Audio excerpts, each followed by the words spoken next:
शब्द और विचार चल रहा था। शब्द भी 3 प्रकार के हैं। ये दोनों जो पढ़ा आपने, ध्वन्यात्मक और वर्णात्मक, ये भी फिर 3 प्रकार के। ध्वन्यात्मक भी 3 प्रकार, वर्णात्मक भी 3 प्रकार। एक संयोगज है, विभागज है, शब्दज शब्द। ये संयोग से हुआ और फिर उसको फाड़ोगे तब भी आगे शब्द निकलेगा, है ही नहीं। विभाग करोगे, जैसे बांस को फाड़ते हैं, कपड़े को फाड़ते हैं तो ये शब्द निकलता है। तो संयोगज हो गया, विभाग है। शब्दज शब्द, शब्द से फिर शब्द पैदा हो जाते हैं। ये जामिया बोल रहे हैं, आपके कान तक कैसे पहुंच रहा है वो शब्द?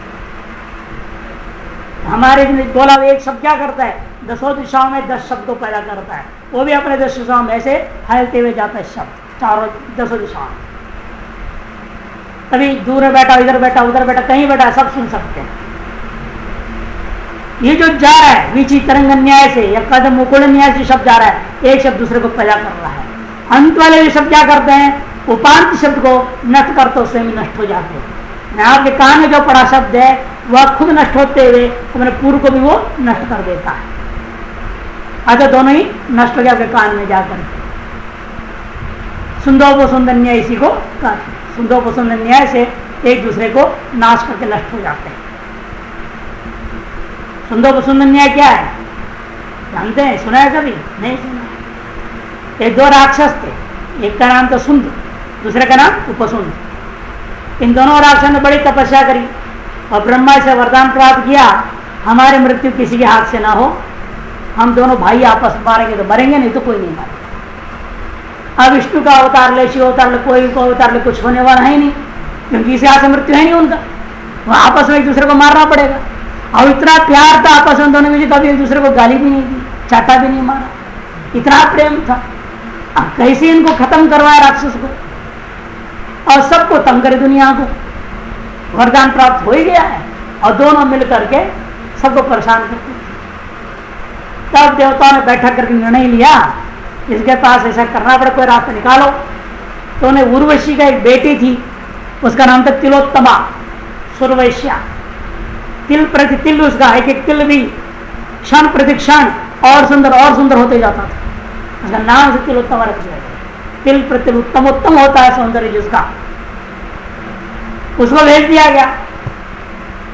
और उसकी सौंदर्य के सामने दोनों लट्ठू हो गए और दोनों ने सोचा मैं शादी करूं, मैं शादी करूं। तो वो कहे कि नहीं चलेगा, हम 2 के पति नहीं बनेंगे, 2 पति जैसे 5 के। हम तो एक पति व्रता है, मेरा तो एक कसम है, मैं एक ही पति को शादी करूंगी, दूसरी 2 पति नहीं होगा। ये तुम दोनों में से एक मेरा पति हो सकता है। अब तय कैसे हो? और दोनों का लालच हो गया, मेरी बनेगी, मेरी बनेगी। दोनों में लड़ाई होने लगी इस बात पे। तब से रुको, जो तुम दोनों में सबसे बलवान होगा उससे मेरी शादी होगी। लड़ा दिया ना। अब एक दूसरे पर लड़े लड़े लड़े, दोनों की मृत्यु एक दूसरे से होना था। अंत में क्या, एक दूसरे गला पकड़ दिया, मुक्का मुक्की सब हुआ। अंत में एक दूसरे का गला पकड़, दोनों एक दूसरे को दबा दिया, खत्म। पुराण में कहानी एक न्याय बना, सुंदोपसुंद न्याय। इसे उपांत्य और अंत क्या करें, आपस में एक दूसरे को खत्म करना। इसको सुंदर वेदांत में भी लगता है, जो अंतिम आपकी ब्रह्माकार वृत्ति है, जो अविद्या को नष्ट करेगी, है ना, वो अविद्या को नाश करेगी, सद्वृत्ति स्वयं भी नष्ट होगी। ये वृत्ति रह जाए तो कहां से रहेगा वो? या नहीं, वृत्ति भी नष्ट हो जाती है। अंतिम ब्रह्माकार वृत्ति जो अविद्या को नाश कर रही है, अविद्या को नाश करते हुए स्वयं भी नष्ट हो जाती है। वह सुंदर पसंद न्याय लगता है। तो इस न्याय से शब्द क्या होते हैं, अंत शब्द उपांत शब्द एक दूसरे को नष्ट करते हुए नष्ट हो जाते हैं। तो शब्दज शब्द होता है। अब आइए बुद्धि का लक्षण। बुद्धि है किम लक्षण कृतिधा सा। बुद्धि का तात्पर्य अन्य वेदांत के समान बुद्धि नहीं लेना है। बुद्धि शब्द का अर्थ है ज्ञान है। बुद्धि शब्द का अर्थ है ज्ञान। सर्वव्यवहार हेतु गुणो बुद्धि ज्ञानम साध्य विद्या स्मृति अनुभवश्च। सकल व्यवहारों का कारणीभूता जो गुण विशेष है उसका नाम बुद्धि है। पर्यायवाची स्वयं बता दिया ज्ञानम। कोई इंद्रिय विशेष अंतःकरण विशेष आदि ग्रहण न करें आप, इसे स्पष्ट कर दिया ज्ञानम। साध्य विद्या स्मृति अनुभव, और वह ज्ञान दो प्रकार का है, स्मृति रूपा, दूसरा अनुभव रूपा। पदकृतिकार कहते बुद्धि लक्षण मह सर्वेति, सर्वे ही व्यवहार आहार विहारादि येषां हेतु बुद्धिरित्यर्थः। सकल जो व्यवहार है, खाना पीना घूमना फिरना जो कुछ भी है, ये सकल व्यवहारों का कारणीभूत जो वस्तु क्या है, गुण, उसका नाम बुद्धि है, ज्ञान। पदकृति कर रहे हैं दंडादि वारणाय गुणेति, इतना को हेतु हो ज्ञानम, हेतु ज्ञानम कहोगे तो दंडादि में जाती है। यहाँ शुद्ध करना थोड़ा, दंडादि वारण सर्वहारेति करके ना पाठ, हाँ वो थोड़ा बीच में लिख लो, बीच में क्या है दंडादि वारणाय, क्या कहा उन्होंने, सर्वव्यवहारेति ऐसे कह दिया है ना, इसके बीच में चिन्ह लगा करके लिख दो, काटना नहीं जरूरत है, मेरी वो भी जरूरत है ना, काटना नहीं इसलिए। हाँ यहाँ दंडादि वारणाय गुणेति, विश्राम दे दो। रूपादि वारणाय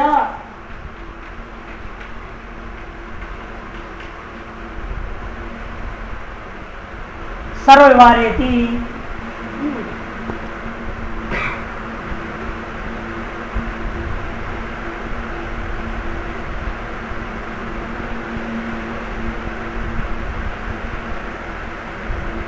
तो दंडादि में वारण का अतिव्याप्ति वारण का क्या लक्षण, इस लक्षण हेतु बस कारण, कारण दंडादि के कारण है, घटादि के प्रत्यंत कारण है। कारण तुम इतना लक्षण कर दोगे, लक्षण कहा जाएगा दंडादि। निवारण करने के आपने क्या कह दिया, तब गुणे, पर कारण श्रुति गुणत्व इतना लक्षण हुआ, तब रूप आदि में जाती है, क्योंकि कारणगत रूप कार्यगत रूप के प्रति कारण होता है, रूप भी कारण है और गुण भी है वो, इसे रूप कारणत्व सती गुणत्तम रूप आदि सभी गुणों में चला गया। तब क्या कहा आपने, सर्वव्यवहार, सर्वव्यवहार होते हुए सर्वव्यवहार का कारण कार्यभूत जो है रूप आदि का कारणत्व सिद्ध गुणत्तम नहीं लेना है हमने, सर्वव्यवहार का जो कारण होते हुए गुण ऐसे कहेंगे, तब जो रूप आदि में व्याप्ति नहीं हो सकता।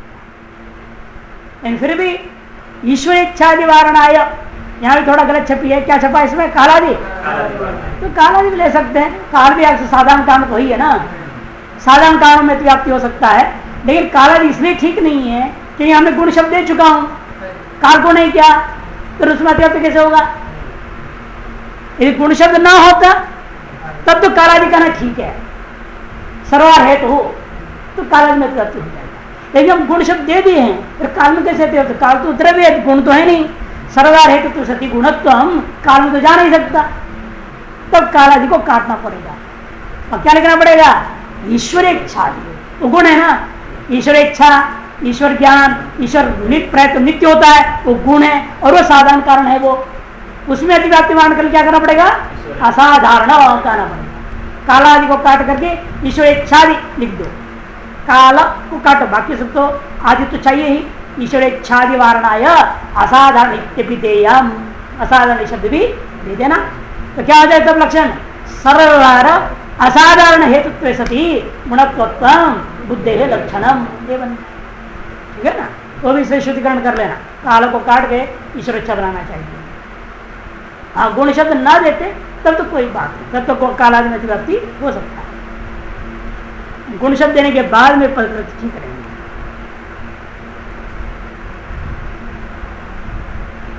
व्यवहार हेतुत्व एक नंबर टिप्पण दिया नीचे, अर्थम बुद्धा शब्द रचना दिन न्यायेन सकल शब्द प्रयोग कारण रूप लक्षण से सत्वात् लक्षण संगति इत्यर्थः। टिप्पण नंबर 1 न्याय बोधनी छोड़, सरल व्यवहार क्यों कहा, इसको लेकर के शब्द में अतिव्याप्ति। स्मृति किम लक्षणम, स्मृति का क्या लक्षण है,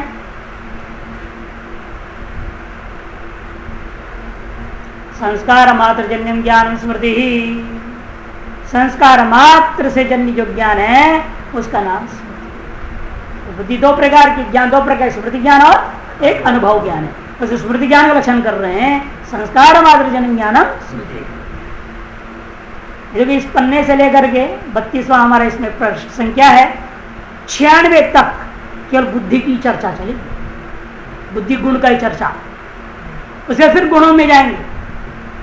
अभी कितने गुण हुए हैं? बुद्धि तक तो आए, बुद्धि, इच्छा, द्वेष, प्रयत्न सब है ना। अभी संस्कार वगैरह, धर्माधर्म, वेदांत, उन सब गुणों के बाद में लक्षण करेंगे। क्रम से गुणों का लक्षण चल रहा था, बुद्धि का लक्षण आने के बाद में बुद्धि गुण के दूसरा गुण, जैसे हर गुण को थोड़ा थोड़ा चर्चा किए, अगला गुण चले गए। यहाँ पर ऐसे नहीं, यहाँ बुद्धि का पूरा ही खाल उतारने लग गए हैं, पूरा पढ़ना चाहते हैं। बुद्धि क्या है, क्या नहीं, कितने प्रमाण, अनुमान, सब अनुमान सब लाएंगे। 32 से 96 तक पूरा का पूरा ज्ञान की चर्चा चलेगा, ज्ञान, उसके भेदों का चर्चा। महत्वपूर्ण भाग यही है तर्क संग्रह का। संस्कार मात्र जन ज्ञानम स्मृति ही। पदकृतकार कहते संस्कार ध्वंस अतिव्याप्त वार्ण ज्ञानम। इतना है कहो, संस्कार जन्य मात्र को बैठाओ, ज्ञान को बैठा दो, लक्षण क्या बचेगा? संस्कार जन्य स्मृति। ये लक्षण कहा जाएगा? ध्वंस में, कि संस्कार से जन्य है, संस्कार ध्वंस। क्योंकि कोई भी ध्वंस होता है प्रतियोगी उसके प्रति कारण होता है।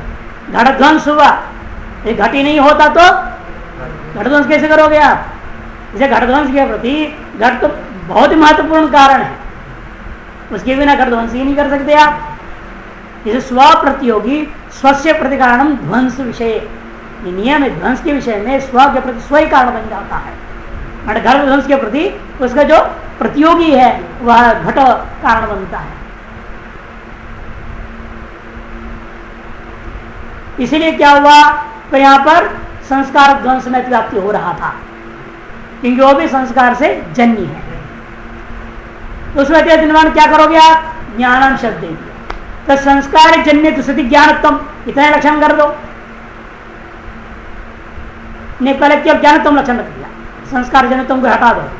ज्ञानम शब्द ने दिया है तो उतना ही रखो, बोल दिया ज्ञानत्म लक्षणम। तब अनुभव में अतिव्याप्ति हो जाए, अनुभव अतिव्याप्ति वारणाय संस्कार जन्य विधि। पहले इन दोनों का विचार हो गया। फिर कहते हैं संस्कार जन्य हो, ठीक, और ज्ञान भी हो, संस्कार जन्य ज्ञानम। ये तो चला जाएगा प्रतिविज्ञा ज्ञान में, कि प्रतिविज्ञा ज्ञान किसको कहते हैं? तत्दंता होगा ज्ञानम प्रतिविज्ञा ज्ञानम। तत्ता और इदमता, तद्देश इदंतेश, तत्काल इदम काल से विशिष्ट एक वस्तु का बोध कराना। तद्देश तत्काल का स्मृति हुई, और एक तद्देश तत्काल विद्यमान वस्तु को सोयम देवदत्ता, ऐसा आप ग्रहण करते हैं। ये प्रतिविज्ञा ज्ञान है, ये भी संस्कार से जन्य है और ज्ञान भी है।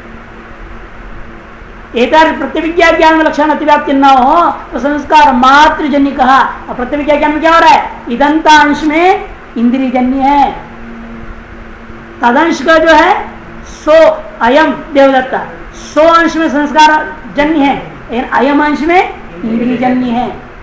अतः संस्कार मात्र जन्य नहीं है। तो मात्र शब्द देने से प्रतिविज्ञा में अतिव्याप्ति निवारण हो जाती है। इसलिए तथापि प्रतिविज्ञा में अतिव्याप्ति वारणाय संस्कार मात्र जनितम विवक्षणीयम।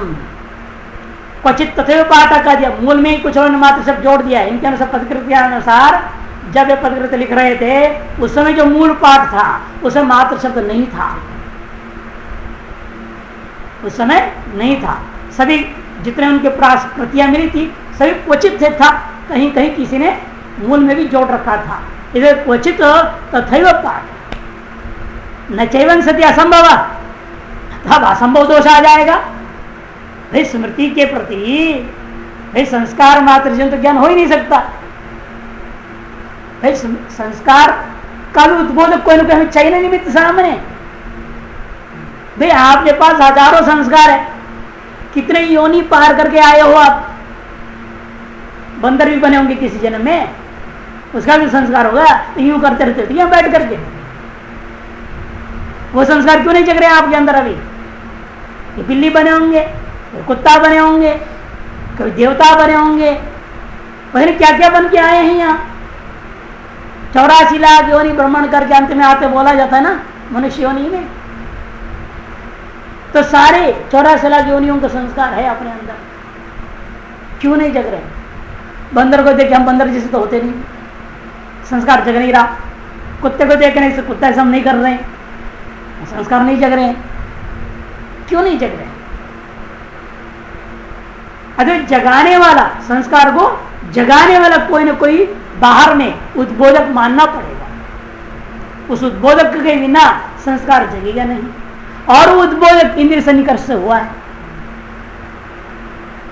चाहे चक्षु से हो गया या किसी ने, आपने सुना, किसी ने बोला वो सुनीता जा रही है, आपको याद है, सुना तो मेरी माँ का नाम है, आपको अपनी माँ याद आ जाती है, नाम सुनते शब्द सुनते कि आपकी माँ को नाम थी। अब वो किसी और को भले बोल रहा है, शब्द कान में पड़ते ही आपका संस्कार वहां पहुंच जाए, जिस नाम से आप बहुत ज्यादा परिचित। तो शब्द भी, यानी कि आम कहीं नहीं, किसी भी इंद्रिय का, जब तक इंद्रिय के द्वारा आप कोई चीज खा रहे, ऐसे खाए, अरे ऐसे ही हमने वहां भी खाया, वहां का स्मरण आया आपको। उद्बोधक लड्डू यदि जीवा में नहीं लगता, आपका स्मरण थोड़ी आता कैलाश आश्रम के लड्डू का, वहां बढ़िया खाया था। वैसे ये भी है, संस्कार जग गया। मैंने उद्बोधक किसी भी इंद्रिय का विषय, रूप रसगंध स्पर्श पांचों के लिए बात करता रहा, चाहे कर्मेंद्रिय का भी हो। ऐसे का मैंने पहले भी किया था, ऐसी रोटी मैंने गोल बड़ा सुंदर पहले भी बेला था, हमेशा नहीं होता। आज बड़ा गोल सुंदर रोटी गिर गया था, याद आती है, पहले कभी गोल सुंदर रोटी बेला था मैंने। तो कर्मेंद्रिय का हो चाहे ज्ञानेन्द्रिय का विषय हो, जब तक उद्बोधक तथा इंद्रिय संबद्ध नहीं हुआ तो संस्कार जग ही नहीं सकता। अतः संस्कार मातृजन्यम ज्ञानम, यह असंभव है। जो भी ज्ञान होगा उसमें प्रत्यक्ष का सहयोग जरूर है। मतलब स्वयं नहीं बोल रहे, वही या रोटी नहीं बोलोगे, वो रोटी अलग मालूम है, आपको रोटी अलग है, ऐसा प्रत्यक्ष नहीं हो रही है, स्मृति है वो। यही स्मृति भी प्रत्यक्ष में उद्बोधक की सहायता से जो संस्कार जागृत हुआ तज्जन्य है वो। अरे केवल संस्कार मात्र जन्य मिलेगा नहीं। ऐसा असंभव दोष है लक्षण में तुम्हारा, मात्र शब्द जोड़ने से असंभव दोषग्रस्त हो गया। वही कह रहा है न चैव असंभव तस्य संस्कार जन्य सती इंद्रियार्थ सन्निकर्ष जन्यार्थकत्वात्। संस्कार जन्य सती इंद्रियार्थ सन्निकर्ष अजन्यार्थकत्वात्। ऐसे मात्र का क्या घटाएंगे, इंद्रियार्थ सन्निकर्ष अजन्य अर्थ माने विषयकत्वात्। स्मृतिया संस्कार जन्य सती इंद्रियार्थ सन्निकर्ष अजन्यार्थक ज्ञानम। माने इंद्रिया सन्निकर्ष जन्य ज्ञान नहीं है, माने भले शब्द उद्बोधक रहा, यानी उद्बोधक होने पर भी जिसकी स्मृति हो रही है वो वस्तु सामने में प्रत्यक्ष विषय नहीं बनना चाहिए। बस क्या होगा, माँ याद आ रही है लेकिन माँ सामने नहीं है, लड्डू वहां का याद, लड्डू आ जाएगी सामने में, इंद्रिया सन्निकर्ष विषय बन रहा है क्या? जो स्मृति का विषय है वो सामने नहीं होना चाहिए। इन प्रतिक्रिया में क्या होता है, स्मृति का विषय सामने इंद्रिया का विषय बन रहा है, वह यह देवदत्त। स्मृति का विषय जो देवदत्त मुंबई में देखा था, जो उसी को मैं यहाँ देख रहा हूं, तो मेरी इंद्रियों का विषय भी बन रहा है ना।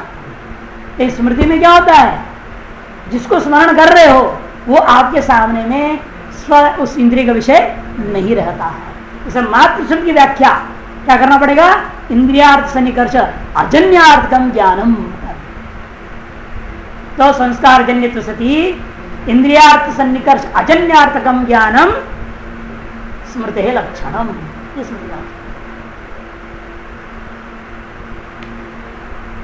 अनुभव से किम लक्षणम, अनुभव का क्या लक्षण है जी, तद भिन्नम ज्ञानम अनुभव, सीधा सा लक्षण। आपने स्मृति को जान लिया है तो स्मृति से भिन्न जो दूसरा ज्ञान होगा वो अनुभव का है। जो भी ज्ञान स्मृति से भिन्न, ज्ञान दो ही प्रकार के, स्मृति एक अनुभव, एक का लक्षण जान लिया तो उससे भिन्न जो हो दो दूसरा हो ही जाएगा। अतः इसका अलग कोई लक्षण न करते सीधा साधा कह दिया, तद भिन्नम मने स्मृति भिन्नम ज्ञानम अनुभव।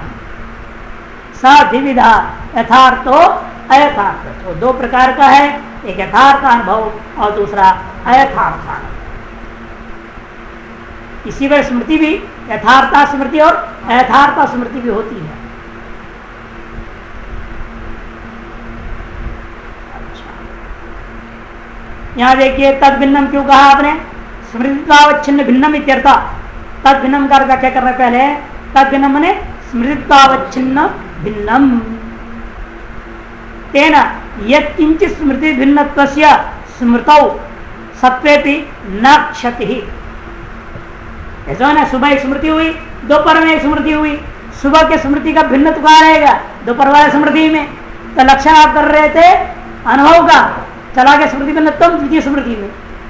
प्रथम स्मृति अपेक्षा जो द्वितीय स्मृति हुई है, द्वितीय तृतीय आदि, वो क्या होगा? प्रत्येक स्मृति का भिन्नत्व द्वितीय तृतीय स्मृति में हो जाएंगे। वो अतिव्याप्ति निवारण के लिए क्या करना पड़ा? स्मृतित्वावच्छिन्न कहने से सकल स्मृति ग्रहण हो जाएगा। स्मृतित्वावच्छिन्न कह दिया तो सकल स्मृति ग्रहण होगी।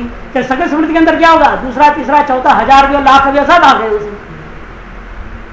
ये तो लफड़ा है ना। जब राम जी जो गए जंगल, परेशानी होगी उनके सामने, जो गौतम महर्षि से टकरा गए। नहीं आए कि गौतम महर्षि, न्याय दर्शन उन्होंने बनाया। मैं राम जी से पूछा, भाई तुम्हारे पिताजी ने क्या कहा है तुमको? वनत्वावच्छिन्न, सकल वनों में जाने के लिए कहा है 14 साल के लिए। जंगल जाओ कहा ना, 14 साल तुम्हें वनवास करना है, ये तो कहा। इन्हें तो नहीं कहा किस वन में जाना है। एक वन में 14 साल रहना है क्या? वनावच्छेदेन वन या वनत्वावच्छिन्न वन। वनावच्छेद में नहीं कि वन जंगल में जाना पड़ेगा। अरे तुम क्यों घूम रहा है? चुपचाप बैठो नहीं जंगल में 14 साल, दूसरे तीसरे जंगल में क्यों भाग रहा है? यदि वनत्वावच्छिन्न कहोगे, सारे जंगलों में एक साथ तुम 14 साल रह ही नहीं सकते एक शरीर से, असंभव दोष है। तो राम जी ने कहा तो बड़ा नहीं है, लोग हमको फंसा रहे हैं भाई। अब वनत्वावच्छिन्न कहा था पिताजी ने कि वनावच्छेद ने कहा था, हमें क्या पता।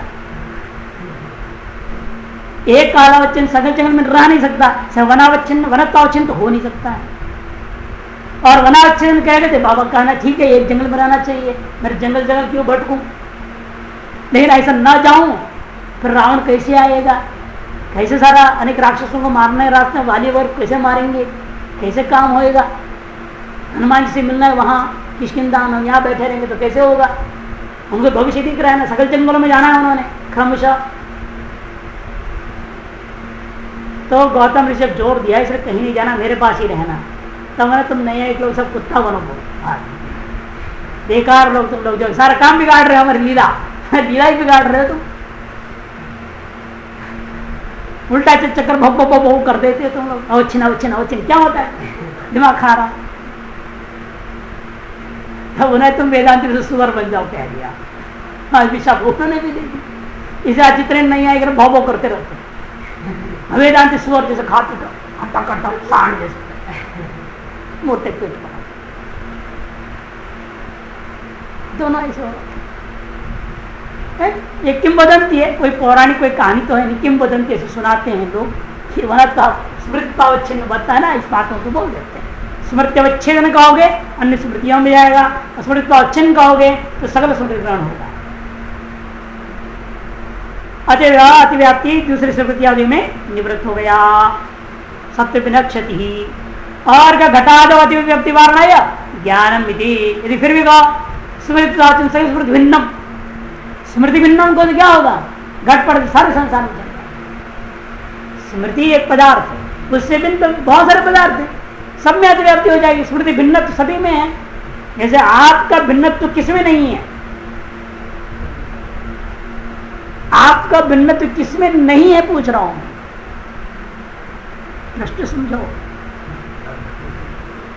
आपका भिन्नत्व आप में नहीं है और सब में है। समझ में आई? भाई मेरे से भिन्न कौन होगा? मैं थोड़ी हूं। इसे मेरा भिन्नत्व कहां रहेगा? सब में। मेरे भिन्नत्व कहां नहीं रहेगा? तो मुझ में ही नहीं रहेगा। समझना है ना बात? सिर्फ प्रश्न समझना चाहिए। इस तरह से स्मृति भिन्नत्व कहां नहीं रहेगा? तो स्मृति में नहीं रहेगा। और स्मृति भिन्नत्व कहां रहेगा? तो स्मृति को छोड़कर सब में रहेगा। स्वयं को छोड़ करके स्व भिन्नत्व स्वभी में होता है। स्मृति भिन्नत्व कहां है? स्मृति को छोड़ करके सारे संसार में चला गया। अब घटादि सर्व संसार में व्याप्ति निवारण करने के लिए क्या खाना पड़ा? ज्ञानम। तो स्मृति भिन्न होता हुआ ज्ञान, स्मृतित्वावच्छिन्न स्मृति भिन्नत्वे सती ज्ञानत्वोत्तम जो है आपका अनुभव का लक्षण बन गया। स्मृति वारण है तद भिन्नम इति। यदि कहो ज्ञानम इतना लक्षण कर दो तो स्मृति भी ज्ञान है, उसमें व्याप्ति हो जाएगी। इसलिए तद भिन्नम भी जरूरी है, दोनों तरफ से लगता है। स्वाद्विविध यथार्थो अयथार्थ। यथार्थानुभव से किम लक्षणम, यथार्थानुभव का क्या लक्षण है कि तद्विति तत्प्रकार को अनुभव यथार्थ यथार्थ इदं रजतमिति सैव प्रमेत्युच्यते। तद्विति तत्प्रकार को अनुभव यथार्थ। यथा दृष्टांत क्या है, रजते इदम रजतम, ऐसे ज्ञान होता है। सैव प्रमा इत्युच्यते, ऐसे ज्ञान का नाम प्रमा भी हम लोग कहते हैं, इसी का नाम प्रमा है। तद्वती तत्प्रकार को, तद्वती तत्प्रकार को, तत् से क्या लिया जाता है हमेशा, तत् से क्या लेना है, जिसका ज्ञान होता है उसके प्रकार को ग्रहण करना। किसका ज्ञान कर रहे हैं आप, रजत का। रजत का प्रकार क्या है, रजतत्व। इसे तत् से क्या लेना है, रजतत्व। तत्वती मैंने रजतत्वती, रजतत्व वाला जो वस्तु कौन है वो रजत। रजत में हमने क्या ग्रहण किया, रजतत्व को ही प्रकार रूपेण ग्रहण किया। रजतत्ववत में रजतत्व प्रकार रूपेण यदि हम ग्रहण करते हैं तो उस ज्ञान का नाम यथार्थ। तद्वती मतलब रजतत्ववती, रजतत्व प्रकार को अनुभव यथार्थ। शैव प्रमा, इसी का नाम प्रमा है। प्रकार को कब प्रत्यय हुआ है, तद्वती तत्प्रकार का है ना। कब प्रत्यय, बहुरी समाज के यहाँ पर, उसी बहुरी समाज को पदकार कहो। तद्वती तत्प्रकारो यस्य स यथार्थ। तद्वती में तत् को प्रकार रूपेण जिसका आपने ग्रहण किया, जिसके प्रकार रूपेण हमने ग्रहण किया। किसका ग्रहण करते प्रकार रूपेण, ज्ञान में। कुछ दिन पहले विचार आगे बताया ना, कोई भी ज्ञान हो उसका कुछ न कुछ विषय जरूर होता है। यह किंचित विषय के ही ज्ञान होता है। विषय में क्या रहेगी, विषयता रहेगी। और वह विषयता पुनः स्व को बोध कराने, स्पष्टीकरण करने के लिए तीन प्रकार से युक्त होती है, संसर्गता, प्रकारता, विशेषता। और विशिष्ट ज्ञान हो तो विशेषण में विशेषणता रहेगी, विशेषता नहीं। नीलोत्पलम, या उत्पल में संसर्गता प्रकार विशेषता और नीलम में संसर्गता प्रकार विशेषणता है। जैसा विषय वैसा आपको बोलना पड़ता है। जहां विशेषण तो विशेषण बोलूंगा, विशेषता बोलूंगा, इतना ही फर्क होगा।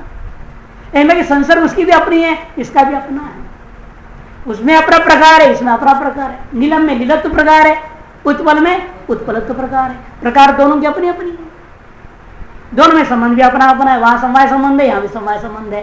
कभी वहां समवाय या तादात्म्य भी हो सकता है। यहां जैसा होगा, वस्तुओं पर जिस विषय ज्ञान कर रहे हो उस ज्ञान के ऊपर निर्भर होता है। इसे यस्य कह दिया, जिस ज्ञान में जो विषय बन रहा है उस विषय को का जिस प्रकार से आप ग्रहण कर रहे हो, इसे वह प्रकार है जिसका का कर रहे हो, तद विषय ज्ञान की ओर ले जा रहे। बहुरी समास ज्ञान की ओर, अन्य पदार्थ कौन है यहाँ, ज्ञान है। शैव प्रमा सतता, इसलिए अब तत्प्रकार का ये कहना पड़ा। और स्पष्ट करते इसलिए वो तद्वती कौन होगा, इसलिए वही विशेष होगा। क्यों, रजत ज्ञान होगा। रजत ज्ञान का विषय कौन है, रजत है ना। उस विषय में रजतत्व प्रकार हो जाएगा और समय संबंध संसर्ग हो जाएगा और रजत खुद क्या हो जाएगा, विशेष। तो समय संबंध आवच्छिन्न, रजतत्व प्रकार आवच्छिन्न या समय संबंध आवच्छिन्न, संसर्गता निरूपित, रजतत्व प्रकार आवच्छिन्न, प्रकारता निरूपित, रजतत्वनिष्ठ, रजतनिष्ठ, विशेषता निरूपित, विषयता शाली ज्ञान। उस विशेषता से निरूपित विशेष विषयता शाली ज्ञान, विषयता स्वभाव वाला यह ज्ञान है, यह कहा जाएगा। तो रजत में विशेषता रही, इसे कहते देखो आगे पदकृतकार तद्वद विशेष्यक। तद्वत क्या हो गया? विशेषक। तत् कौन था? रजतत्व। रजतत्व वाला कौन है? रजत। उसमें क्या रहेगी? विशेषता। इसे कहते तद्वद विशेषक तत्प्रकारक इति यावत। क्योंकि और आगे नहीं जाने के न्यायबोधि में और विस्तार हो जाता है, यहाँ नहीं है, यहाँ इतने से ले रहे हैं। तो तद्वद विशेषक तत्प्रकारक अनुभवत्वम यथार्थानुभवत्वम, ये लक्षण मिल जाता है। स्मृति वारणा या अनुभव तद्वद विशेषक तत्प्रकारक कहो, ये तो यथार्थ स्मृति में भी चला जाएगा। इसलिए आपको क्या खाना पड़ेगा? अनुभव विशेषण देना पड़ेगा, विशेषांश। ठीक है, अनुभव तो इतना लक्षण कर दो, तद्वद तद विशेषक न कहो, इतना ही कहो अनुभवत्वम। कहते अयथार्थ अनुभवारणाय तद्वती, कि तत्प्रकारक जो अनुभव होता है उससे भी तत्प्रकारक अनुभव है ही। शुक्ति में जब रजत देखा आपने, तब वहां क्या धर्म देखा आपने? रजतत्व को ही तो देखा है। रजतत्व प्रकार का ज्ञान यथार्थ में भी है, अयथार्थ में। इदम रजतम यथार्थ ज्ञान है और इदम रजतम भ्रांति ज्ञान है। इदम रजतम यथार्थ ज्ञान कहाँ हुआ? रजत में। और इदम रजतम भ्रांति ज्ञान कहाँ हो रहा है? शुक्ति में। लेकिन दोनों जो क्या ग्रहण के प्रकार आपने रजतत्व प्रकार ग्रहण कर रहे हो, फर्क कहां पड़ रहा है? विशेषांश। या विशेषांश रजतत्वद है, रजत ही है, वह रजत तो अभाव वाला शुक्ति है।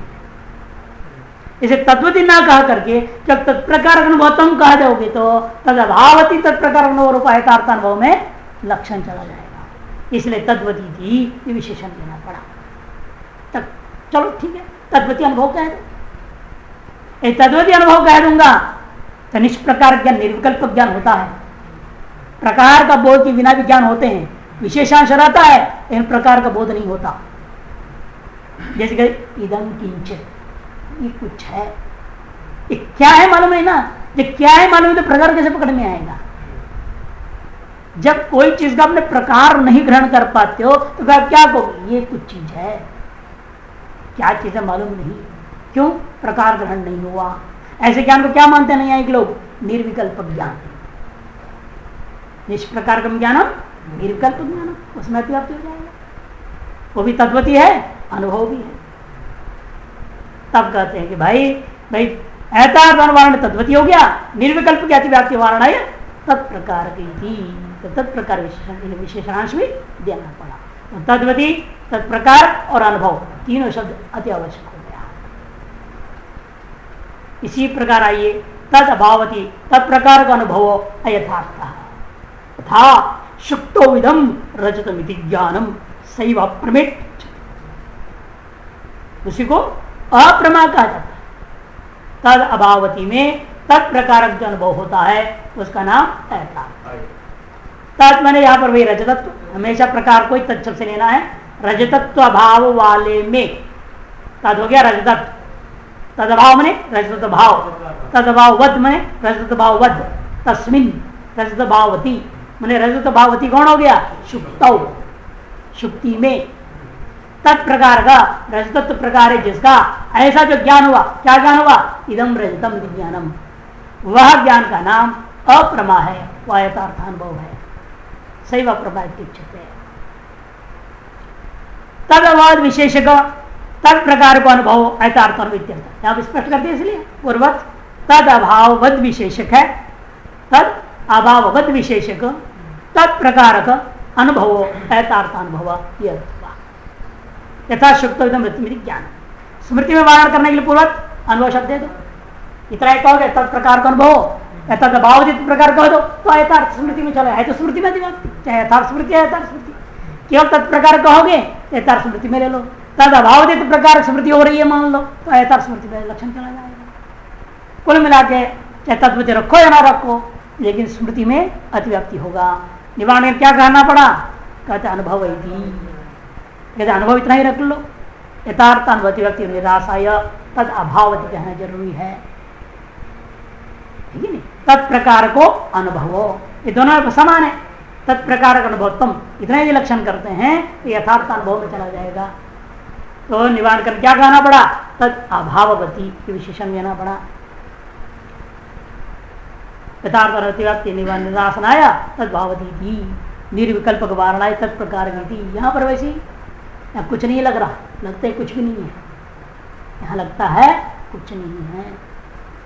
अब आपको कुछ भी ग्रहण नहीं हो रहा है, आपने कोई विशिष्ट वस्तु ग्रहण नहीं कर पा रहे, अभाव कथन कर रहे हैं, तद अभावती है, यहाँ अनुभव भी हो रहा है, तत् प्रकार नहीं, प्रकार विशेष ग्रहण नहीं कर रहे हो, अतः निर्विकल्प ज्ञान हो गया। ऐसा ज्ञान किंचित इदम कहो, अत्र न किंचित कहो, दोनों ही क्या है? निर्विकल्प ज्ञान है। निष्प्रकार है दोनों के दोनों, कोई प्रकार तय नहीं हो रहा। अच्छा, निर्विकल्प ज्ञान में अतिव्याप्ति हो जाएगा तो निवारण कर क्या कहना पड़ेगा? तत्प्रकार कही थी।